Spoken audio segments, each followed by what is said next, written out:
Hello friends, स्वागत करते हैं आप सभी का युवा शक्ति जी की कोई में। तो चलिए आज के इस क्लास को स्टार्ट करते हैं। सभी को पता होंगे क्लास शाम में 7 बजे आपको दिया जा रहा है लाइव क्लास। ये बिहार स्टेनो एएसआई के लिए क्लास है। ये क्लास 2 देखिएगा, इससे पहले एक क्लास कंप्लीट करवा देते हैं, नहीं देख लीजिएगा, लिंक नीचे डिस्क्रिप्शन में दिया हुआ है, अन्यथा सभी को प्लेलिस्ट में ऐड करते जा रहे हैं। तो शाम में 7 बजे आप सब जरूर शामिल हुआ कीजिए। लाइव क्लास आपको मिलते हैं, भूलिए मत, शाम में 7 बजे जरूर शामिल हुआ कीजिए। तो चलिए आज की इस क्लास को स्टार्ट करते हैं। क्लास को स्टार्ट करने से पहले सबसे पहले आपको बताते हैं, तो अभी तक इस प्रीवियस ईयर क्वेश्चंस की ई बुक को डाउनलोड नहीं किया, जरूर डाउनलोड कर लीजिएगा, लिंक नीचे डिस्क्रिप्शन में दिया हुआ है। काफी महत्वपूर्ण प्रश्न है, ये प्रीवियस ईयर क्वेश्चन है। लगभग पिछले 12 वर्ष में जो बिहार एसआई का एग्जाम्स हुए, जितने भी 2008 से लेकर 2019 तक सभी प्रीवियस ईयर क्वेश्चंस के ई बुक को तैयार किए गए हैं। तो इसे डाउनलोड करके जरूर पढ़िए, काफी हेल्प करेंगे आपको एग्जाम्स में। तो चलिए आज का फर्स्ट नंबर क्वेश्चन देखिए आपके स्क्रीन पे कि प्रथम जैन सम्मेलन कहां पर संपन्न हुआ। जी बिल्कुल, प्रथम जैन सम्मेलन कहां पर संपन्न हुआ था। जी बिल्कुल सही, कहां संपन्न हुए थे? पाटलिपुत्र में संपन्न हुए थे, याद रखेंगे। Option number C question is the right answer. Pataliputra में प्रथम जैन सम्मेलन संपन्न हुए थे, याद रखेंगे सभी साथी। इसी वीडियो में सारा क्वेश्चंस को आप सभी को याद करवा देंगे। चलिए नेक्स्ट देखिए, कर्क रेखा किस राज्य से होकर नहीं गुजरती है। कर्क रेखा किस राज्य से होकर नहीं गुजरती है? जी बिल्कुल सही, किस राज्य से होकर नहीं गुजरती है? उड़ीसा राज्य से नहीं होकर गुजरती है कर्क रेखा, जबकि मध्य प्रदेश, पश्चिम बंगाल, झारखंड से होकर गुजरती है। कर्क रेखा भारत के 8 राज्यों से होकर गुजरती है, याद रखेंगे सभी साथी। चलिए नेक्स्ट देखिए क्वेश्चन आपके स्क्रीन पे, भारतीय अर्थव्यवस्था किस प्रकार की अर्थव्यवस्था है? भारतीय अर्थव्यवस्था किस प्रकार की अर्थव्यवस्था है? जी बिल्कुल, किस प्रकार की अर्थव्यवस्था है भारतीय अर्थव्यवस्था? मिश्रित अर्थव्यवस्था, याद रखेंगे सभी साथी, मिश्रित अर्थव्यवस्था है। Option number A question is the right answer. मिश्रित अर्थव्यवस्था है भारत की अर्थव्यवस्था, याद रखेंगे सभी साथी। चलिए नेक्स्ट देखिए क्वेश्चन आपके स्क्रीन पे, पढ़िए क्वेश्चन को, राइट आंसर क्या होंगे इसका। जी बिल्कुल, क्या हो जाएंगे इसका राइट आंसर? क्वेश्चन को याद रखिएगा। भारत सरकार की कौन सी योजना भारतीय शहरों को गंदी बस्तियों से मुक्त बनाती है? जी बिल्कुल, कौन सी योजना भारत सरकार की जो गंदी बस्तियों से मुक्त बनाती है? जी बिल्कुल, कौन सी योजना बनाती है? राजीव आवास योजना बनाती है। Option number C question is the right answer. Option number C question is the right answer. जी याद रखेंगे, राजीव आवास योजना शहरों की गंदी बस्तियों को मुक्त कराती है। जी बिल्कुल सही, option number C question is the right answer. इसी वीडियो में सारे क्वेश्चंस को आप सभी को याद करवा देंगे, बट आपको भरोसा रखना पड़ेगा। जी बिल्कुल, इसी वीडियो में सारे क्वेश्चंस को आपको याद करवा देंगे, एक एक क्वेश्चंस एनालिसिस करके आपको याद करवाएंगे क्वेश्चंस को हम। बताइएगा इसका राइट आंसर क्या होंगे। निम्नलिखित सूची में से जैविक खेती की एक विशेषता कौन सी नहीं है? जी बिल्कुल, कौन सी जैविक खेती की विशेषता नहीं है? संश्लिष्ट उर्वरकों का प्रयोग नहीं है। Option number C question is the right answer, याद रखेंगे सभी साथी।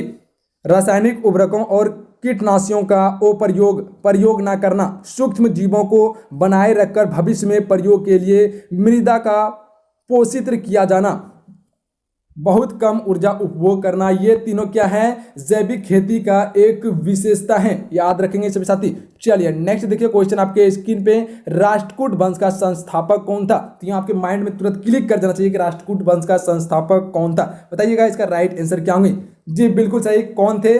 दंती दुर्ग थे, याद रखेंगे, दंती दुर्ग थे राष्ट्रकूट वंश के संस्थापक, यानी इसका option number C question is the right answer, याद रखेंगे सभी साथी। Question is the right answer, option number C. और सभी साथी वीडियो को लाइक जरूर कर दीजिएगा, आपका एक लाइक हमें मोटिवेशन करवाता है। तो वीडियो को लाइक करने के लिए आप सभी नहीं भूलिएगा। जो भी साथी चैनल पर नए हैं तो चैनल को सब्सक्राइब करने के बाद बेल आइकन की घंटी को जरूर प्रेस कर लीजिएगा, ताकि आने वाला क्लास का नोटिफिकेशन आप सभी को मिल सके। घंटी को जरूर प्रेस कर लीजिएगा, अन्यथा आपको क्लास का नोटिफिकेशन नहीं मिलेगा और क्लास मिस कर दीजिएगा और आप अपने एग्जाम्स का प्रिपरेशन सही प्रकार से नहीं कर पाइएगा। बताइएगा इसका राइट आंसर क्या होंगे। द्वितीय जैन संगीत कहां पर संपन्न हुआ था? जी बिल्कुल, कहां पे संपन्न हुए थे द्वितीय जैन संगीत?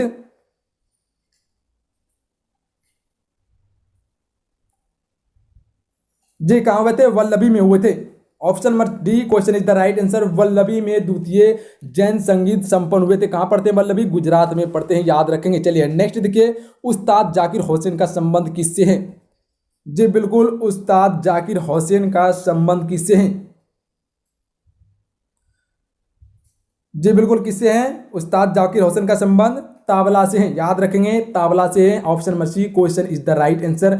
उस्ताद जाकिर हुसैन का संबंध तावला से है, याद रखेंगे सब साथी। चलिए नेक्स्ट देखिए, इसका पीडीएफ आपको टेलीग्राम चैनल पे मिल जाएंगे, वहां से इसे डाउनलोड जरूर कर लीजिएगा आप सभी। टेलीग्राम चैनल का नाम युवा शक्ति जी के क्विज है। अगर टेलीग्राम चला रहे हैं तो टेलीग्राम चैनल पे जाइएगा, वहाँ पे युवा शक्ति जी के क्विज सर्च कीजिएगा, वहाँ पे चैनल मिल जाएगा, तो वहाँ से पीडीएफ को डाउनलोड कर लीजिएगा। बिल्कुल फ्री पीडीएफ है और हर वीडियो के नीचे पीडीएफ आपको मिलते जाएंगे। बताइएगा इसका राइट आंसर क्या होंगे। चतुर्थ बोध संगीत कहाँ पर संपन्न हुई थी? जी बिल्कुल, कहाँ पर संपन्न हुई थी चतुर्थ बोध संगीत? कहाँ हुई थी? कुंडल वन में हुई थी। जी बिल्कुल, कहाँ? कुंडल वन में हुई थी। याद रखेंगे किसके शासनकाल में हुआ था चतुर्थ बोध संगीत? कनिष्क के शासनकाल में हुआ था। कब? ईस्वी के प्रथम शताब्दी में हुआ था। याद रखेंगे सभी साथी, ईस्वी के प्रथम शताब्दी में चतुर्थ बोध संगीत आयोजित हुआ था और इसी बोध संगीत में बौद्ध धर्म दो भाग में विभाजित हो गए थे। याद रखेंगे। चलिए नेक्स्ट देखिए, द्वितीय बौद्ध संगीत के समय मगध के शासक कौन था? जब द्वितीय बौद्ध संगीत आयोजित हुआ था, कब? 383 ईसा पूर्व में आयोजित हुआ था। तो उस समय जो कि मगध का शासक कौन था? जी बिल्कुल, कौन थे? कालशोक थे। इसी के शासनकाल में द्वितीय बौद्ध संगीत आयोजित हुए थे। याद रखेंगे, कालशोक थे। Option number C question is the right answer. कब हुए थे द्वितीय बौद्ध संगीत? 383 ईसा पूर्व में हुए थे। कहाँ पे? वैशाली में हुए थे। याद रखेंगे सब साथी। प्रथम बौद्ध संगीत अजातशत्रु के शासनकाल में, दूसरा हुआ था कालशोक के शासनकाल में, तीसरा अशोक के शासनकाल में और चौथा कनिष्क के शासनकाल में हुए थे। याद रखेंगे सब साथी। चलिए नेक्स्ट देखिए, ध्वनि की इकाई क्या है? जी बिल्कुल, ध्वनि की इकाई क्या है? तो ध्वनि की इकाई क्या है? डेसिबल है। याद रखेंगे, डेसिबल से ध्वनि की इकाई मापी जाती है। ध्वनि किससे मापी जाती है? डेसिबल से मापी जाती है। याद रखेंगे सब साथी। Option number A question is the right answer. चलिए नेक्स्ट देखिए, मालगुडी डेज के लेखक कौन है? मालगुडी डेज के लेखक कौन है? जी बिल्कुल, कौन है? ऑप्शन नंबर डी इसका सही हो जाएंगे, आर के नारायण है। आर के नारायण है। Option number D question is the right answer. याद रखेंगे सभी साथी, आर के नारायण है मालगुडी डेज के लेखक। याद रखेंगे सभी साथी। चलिए नेक्स्ट देखिए, क्वेश्चन आपके स्क्रीन पे कि सबसे प्राचीन वेद कौन सा है? जी बिल्कुल, सबसे प्राचीन वेद कौन सा है? तो सबसे प्राचीन वेद कौन सा है? जी बिल्कुल सही, एकदम सही। Option number A question is the right answer. Rigveda सबसे प्राचीन वेद है। वेदों की संख्या कितनी है? 4 वेदों की संख्या है। याद रखेंगे, वेदों की संख्या कितनी है? 4 वेदों की संख्या है। ऋग्वेद, अथर्ववेद, यजुर्वेद, सामवेद है। अथर्ववेद सबसे लास्ट वेद है। याद रखेंगे ये भी। चलिए नेक्स्ट देखिए, राष्ट्रकूट वंश की राजधानी कहाँ थी? जी बिल्कुल, राष्ट्रकूट वंश की राजधानी कहाँ थी? सभी क्वेश्चंस को इसी वीडियो में याद करना है, कहीं जाने का जरूरी नहीं है। बताइएगा इसका राइट आंसर क्या होंगे। राष्ट्रकूट वंश की राजधानी कहाँ है? करेंट अफेयर का वीडियो आप सभी को अलग से दिया जाएगा। हर मंथ का करेंट अफेयर का वीडियो दिया जाएगा, तो करेंट अफेयर को लेकर आप सभी को चिंता नहीं करना है। बताइएगा इसका राइट आंसर क्या होंगे। जी बिल्कुल सही, कहाँ है? मानखेट राष्ट्रकूट वंश की राजधानी है। याद रखेंगे, option number B question is the right answer. चलिए नेक्स्ट देखिए, शैवालों का अध्ययन कहलाता है। जी बिल्कुल, शैवालों का अध्ययन कहलाता है। तो कीजिएगा फटाफट, इसका राइट आंसर क्या होंगे। शैवालों का अध्ययन कहलाता है। जी बिल्कुल, क्या कहलाते हैं? फाइकोलॉजी कहलाते हैं। क्या कहलाते हैं? फाइकोलॉजी कहलाते हैं। याद रखेंगे, option number A question is the right answer. चलिए नेक्स्ट देखिए, नेशनल केमिकल लेबोरेटरी कहाँ स्थित है? जी बिल्कुल, नेशनल केमिकल लेबोरेटरी कहाँ स्थित है? जी बिल्कुल, कहाँ स्थित है? पुणे में स्थित है। कहाँ पे? पुणे में स्थित है। याद रखेंगे, option number B question is the right answer. National chemical laboratory कहाँ स्थित है? पुणे में स्थित है। याद रखेंगे। चलिए नेक्स्ट देखिए, मलेरिया रिसर्च सेंटर कहाँ है? मलेरिया रिसर्च सेंटर कहाँ स्थित है? जी बिल्कुल, कहाँ स्थित है? मलेरिया रिसर्च सेंटर दिल्ली में स्थित है। कहाँ? दिल्ली में स्थित है। Option number B question is the right answer. याद रखेंगे सब साथी, दिल्ली में स्थित है मलेरिया रिसर्च सेंटर। याद रखेंगे। चलिए नेक्स्ट देखिए, अंगूर का उत्पादन से संबंधित है। तो अंगूर के उत्पादन से कौन संबंधित है? बताइएगा इसका राइट आंसर क्या होंगे। जी बिल्कुल, कौन है अंगूर के उत्पादन से संबंधित? जी बिल्कुल सही। क्या हो जाएगा इसका right answer? Option number D viticulture है अंगूर के उत्पादन से संबंधित। Option number D question is the right answer. याद रखेंगे सभी साथी, अंगूर के उत्पादन से कौन संबंधित है? विटीकल्चर संबंधित है। Option number D question is the right answer. चलिए नेक्स्ट देखिए, नेत्र रोग का चिकित्सा कहलाता है। जी बिल्कुल, नेत्र रोग का चिकित्सा कहलाता है। जी बिल्कुल सही। क्या हो जाएगा इसका right answer? Option number B ophthalmologist कहलाता है नेत्र रोग का चिकित्सा। जी बिल्कुल, option number B question is the right answer. याद रखेंगे। चलिए नेक्स्ट देखिए क्वेश्चन आपके स्क्रीन पे कि वेटनरी रिसर्च इंस्टीट्यूट सेंटर कहाँ स्थित है? इज्जत नगर में स्थित है। कहाँ पे? इज्जत नगर में स्थित है। याद रखेंगे option number C question is the right answer. कहाँ स्थित है? इज्जत नगर में स्थित है। ये आपको इजी तरीके से याद हो जाएंगे क्वेश्चन। इज्जत नगर में स्थित है। किसी का भी इज्जत कर लेना है आप सभी को। बताइएगा इसका राइट आंसर क्या होंगे। ऑप्शन आपके स्क्रीन पे है, क्वेश्चन आपके स्क्रीन पे है। किस विज्ञान में पक्षियों से संबंधित अध्ययन किया जाता है? जी बिल्कुल, किस विज्ञान में पक्षियों से संबंधित अध्ययन किया जाता है? तो किसमें किया जाता है? ऑर्निथोलॉजी में किया जाता है। बिल्कुल सही, option number B question is the right answer. Ornithology में किया जाता है।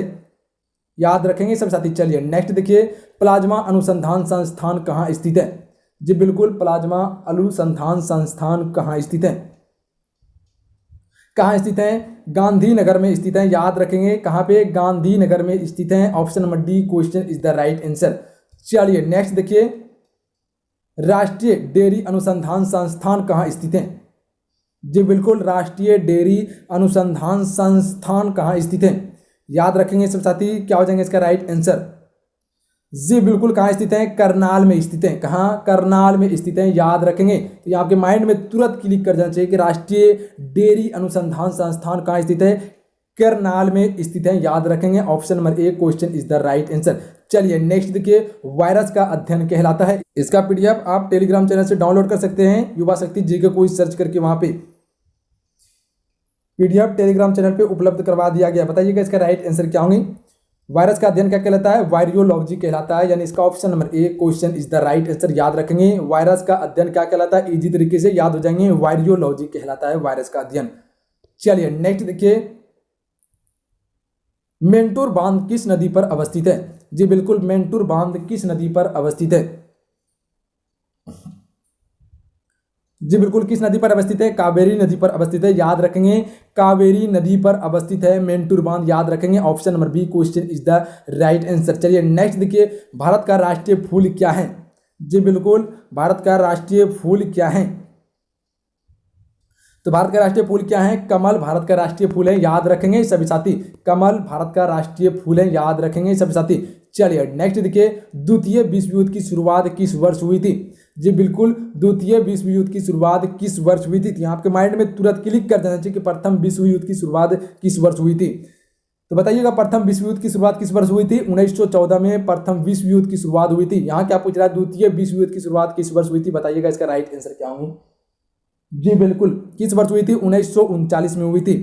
कब? 1939 में हुई थी। Option number A question is the right answer. याद रखेंगे 1939 में हुई थी, पर द्वितीय 1939, प्रथम 1914 में। याद रखेंगे दोनों को। चलिए नेक्स्ट देखिए, सहारा मरुस्थल कहाँ स्थित है? जी बिल्कुल, सहारा मरुस्थल कहाँ स्थित है? याद रखेंगे कहाँ स्थित है? उत्तरी अफ्रीका में स्थित है। जी बिल्कुल, उत्तरी अफ्रीका में स्थित है।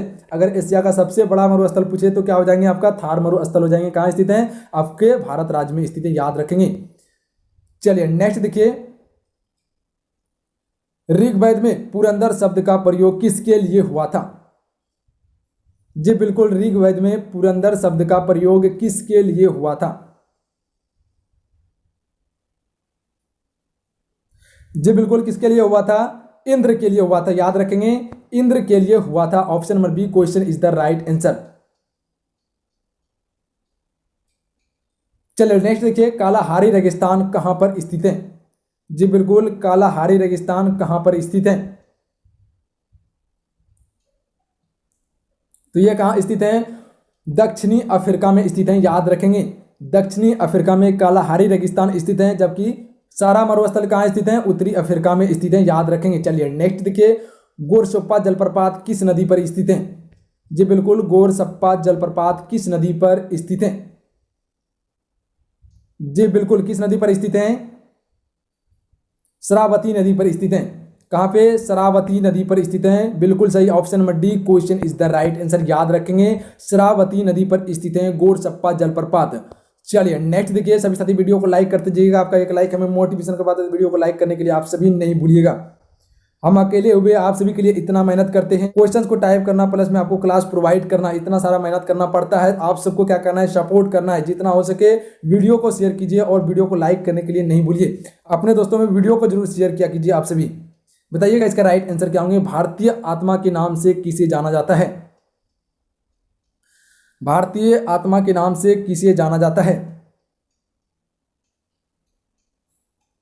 जी बिल्कुल, किसे माना जाता है? माखन लाल चतुर्वेदी को माना जाता है। Option number C question is the right answer. याद रखेंगे सब साथी, ऑप्शन नंबर सी। इससे पहले सवेरे वाला क्लास में सिंधु घाटी सभ्यता से क्लास हो चुके थे, नहीं देखे जरूर देख लीजिएगा, लिंक नीचे डिस्क्रिप्शन में दिया हुआ है। सिंधु घाटी सभ्यता से जितने भी इंपॉर्टेंट क्वेश्चंस बनने वाले थे सभी को कवर कर दिए थे, जरूर उसे देख लीजिएगा, क्योंकि टॉपिक बाय भी क्लास हो रहा है आपका। हिस्ट्री से अभी फिलहाल क्लास चल रहा है, सिंधु घाटी सभ्यता का कंप्लीट हो चुके हैं। वैदिक सभ्यता से क्वेश्चंस आने वाले तो जरूर उसे अटेंड कर लीजिएगा। आप सभी बताइएगा इसका राइट आंसर क्या होंगे। कोलंबा पॉइंट कहां पर स्थित है? जी बिल्कुल, कोलंबा पॉइंट कहां स्थित है? जी बिल्कुल, कहां स्थित है कोलंबा पॉइंट? तो ये मुंबई में स्थित है। याद रखेंगे, मुंबई में स्थित है। चलिए नेक्स्ट देखिए, मुसोलिनी कहां का निवासी था? जी बिल्कुल, मुसोलिनी कहां का निवासी था? याद रखेंगे, कहां का निवासी था मुसोलिनी? इटली का निवासी था। याद रखेंगे सभी साथी, इटली का निवासी था। Option number D question is the right answer. याद रखेंगे, मुसोलिनी कहां का निवासी था? इटली का था। मुसोलिनी कहां का निवासी था? इटली का निवासी था। याद रखेंगे। चलिए नेक्स्ट देखिए, हीरा का सबसे बड़ा उत्पाद राज्य कौन सा है? जी बिल्कुल, हीरा का सबसे बड़ा उत्पाद राज्य कौन सा है? मध्य प्रदेश राज्य है। कौन सा? मध्य प्रदेश राज्य है। याद रखेंगे, option number B question is the right answer. अगर सोना की बात करें तो कर्नाटक हो जाएंगे। याद रखेंगे।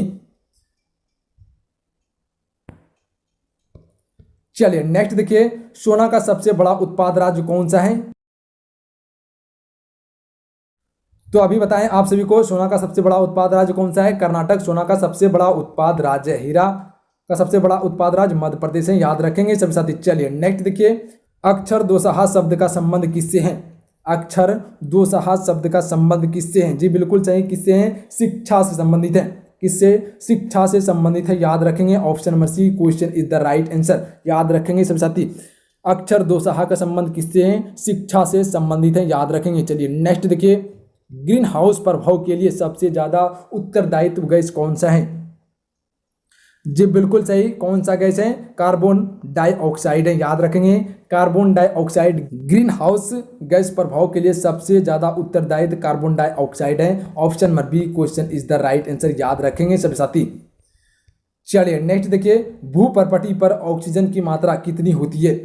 भूपर्पटी पर ऑक्सीजन की मात्रा कितनी होती है? जी बिल्कुल, कितनी होती है भूपर्पटी पर ऑक्सीजन की मात्रा? 86.80% तक होती है। Option number B question is the right answer. याद रखेंगे, 86.80% तक होती है भूपर्पटी पर ऑक्सीजन की मात्रा। याद रखेंगे। चलिए नेक्स्ट देखिए, फ्रांस का राष्ट्रीय फूल क्या है?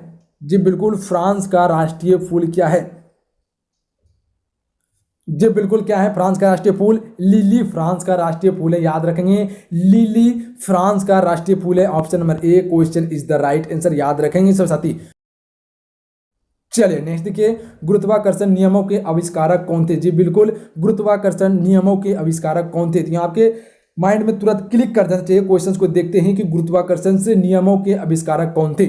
जी बिल्कुल, कौन थे? न्यूटन थे। याद रखेंगे, न्यूटन थे। Option number B question is the right answer. Newton थे गुरुत्वाकर्षण नियमों के आविष्कारक। याद रखेंगे।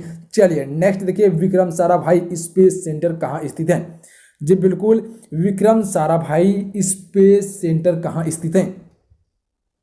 तो कहाँ स्थित है? तिरुवनंतपुरम में स्थित है। तिरुवनंतपुरम में स्थित है। ये केरल की राजधानी है। याद रखेंगे, केरल की राजधानी है तिरुवनंतपुरम, वहीं पर स्थित है विक्रम साराभाई स्पेस सेंटर। याद रखेंगे, option number A question is the right answer. चलिए नेक्स्ट देखिए, कवकों का अध्ययन कहलाता है? जी बिल्कुल, कवकों का अध्ययन क्या कहलाता है? बताइएगा इसका राइट आंसर क्या होंगे। कवकों का अध्ययन क्या कहलाता है? जी बिल्कुल सही, क्या कहलाता है? माइकोलॉजी कहलाता है कवकों का अध्ययन। Option number A question is the right answer. Mycology कवकों का अध्ययन कहलाता है। याद रखेंगे। चलिए नेक्स्ट देखिए, सिक्कों का अध्ययन क्या कहलाता है? क्वेश्चंस को लेके कोई कंफ्यूजन नहीं करना है आप सभी को। क्वेश्चंस को लेके कोई कंफ्यूजन नहीं करना है आप सभी को। सभी क्वेश्चंस आपके लिए इंपॉर्टेंट हैं। बताइएगा इसका राइट आंसर क्या होंगे। जी बिल्कुल सही। क्या कहलाता है? न्यूमिस्मेटिक सिक्कों का अध्ययन कहलाता है। Option number D question is the right answer, याद रखेंगे। चलिए नेक्स्ट देखिए क्वेश्चन आपके स्क्रीन पे। सेलुलर और मोलिकुलर जीव विज्ञान केंद्र कहाँ स्थित है? जी बिल्कुल, सेलुलर और मोलिकुलर जीव विज्ञान केंद्र कहाँ स्थित है? तो ये कहाँ स्थित है? हैदराबाद में स्थित है। जी बिल्कुल, हैदराबाद में स्थित है। Option number A question is the right answer, याद रखेंगे, हैदराबाद में स्थित है। चलिए नेक्स्ट देखिए। Centre for DNA fingerprint and diagnosis कहाँ अवस्थित है? जी बिल्कुल, कहाँ अवस्थित है? जी बिल्कुल, कहाँ स्थित है? हैदराबाद में स्थित है, याद रखेंगे। कहाँ स्थित है? हैदराबाद में स्थित है। Option number D question is the right answer. चलिए नेक्स्ट देखिए। आधुनिक वर्गीकरण का पिता किसे कहा जाता है? तो ये आपके माइंड में तुरंत क्लिक कर जाना चाहिए। आधुनिक वर्गीकरण का पिता किसे कहा जाता है? जी बिल्कुल, किसे कहा जाता है? आधुनिक वर्गीकरण का पिता, याद रखेंगे, लिनियस को कहा जाता है। किसे? लिनियस को कहा जाता है। Option number D question is the right answer. चलिए नेक्स्ट देखिए। कोशिका का अध्ययन कहलाता है? जी बिल्कुल, कोशिका का अध्ययन कहलाता है, क्या कहलाता है? साइटोलॉजी कहलाता है कोशिका का अध्ययन। Option number C question is the right answer, याद रखेंगे, साइटोलॉजी कहलाता है कोशिका का अध्ययन। सभी साथी याद रखेंगे क्वेश्चंस को। चलिए नेक्स्ट देखिए। क्वेश्चंस 50 नंबर है और लास्ट वाला है। कोशिका सिद्धांत का प्रतिपादन किसने किया था? जी बिल्कुल, कोशिका सिद्धांत का प्रतिपादक कौन थे? जी बिल्कुल, कौन थे? स्लाइडेन एवं स्वान थे कोशिका सिद्धांत के प्रतिपादक, याद रखेंगे। Option number B question is the right answer. तो चलिए आज का ये क्लास कंप्लीट हुए। आज का ये क्लास आप सभी को कैसा लगा प्लीज नीचे कमेंट बॉक्स में जरूर बताइएगा। अगर आज का ये क्लास आप सभी को अच्छा लगा हो, हेल्पफुल लगा हो, तो आप इस वीडियो को लाइक कीजिए और अपने दोस्तों में वीडियो को शेयर जरूर कीजिएगा। और आज की इस क्लास का PDF फाइल को टेलीग्राम पे अपलोड कर दिए हैं, वहां से इसका PDF को डाउनलोड करके रिवीजन जरूर कीजिएगा, काफी हेल्प करेंगे आपको एग्जाम्स में। टेलीग्राम पे आप युवा शक्ति जीके क्विज सर्च कीजिएगा, वहां पे युवा शक्ति जीके क्विज का चैनल मिल जाएगा, तो वहां पे आपको इसका PDF मिल जाएगा। हर वीडियो के नीचे PDF दिया गया है, तो इसे डाउनलोड करके जरूर पढ़िएगा, बिल्कुल फ्री है। और अभी तक इस चैनल से नहीं जुड़े तो नीचे रेड का सब्सक्राइब बटन दिया, चैनल को सब्सक्राइब करने के बाद बेल आइकन की घंटी को जरूर प्रेस कर लीजिएगा, ताकि आने वाला क्लास का नोटिफिकेशन मिल सके आप सभी को। नोटिफिकेशन ऑन नहीं कीजिएगा तो क्लास का नोटिफिकेशन आपको नहीं मिलेगा, प्लस में क्या होगा, आपका क्लास छूट जाएगा और अपने एग्जाम्स का प्रिपरेशन नहीं कर पाइएगा। आप युवा शक्ति जीके कोच को फेसबुक पेज पे जरूर ज्वाइन कर लीजिएगा। तो चलिए मिलते हैं, तब के लिए जय हिंद, वंदे मातरम।